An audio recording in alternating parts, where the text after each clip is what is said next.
In most areas in society, we have fixed processes, rules and regulations to make life easier.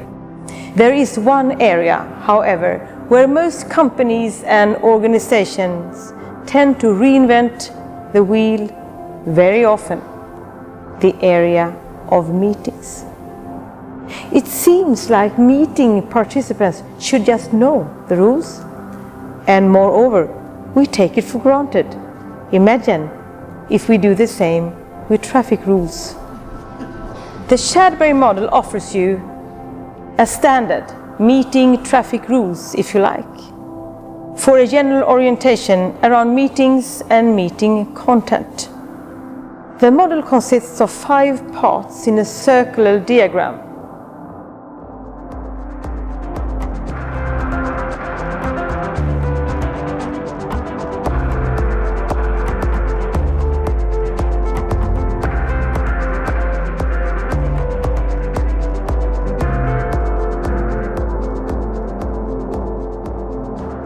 Using the Chadberg Model as a meeting standard will help companies and organizations to overcome not only personal and cultural differences and language barriers.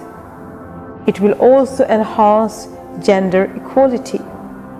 By aligning your expectations in each particular meeting, you will save time, money, frustration, and in the end you will have many more efficient meetings.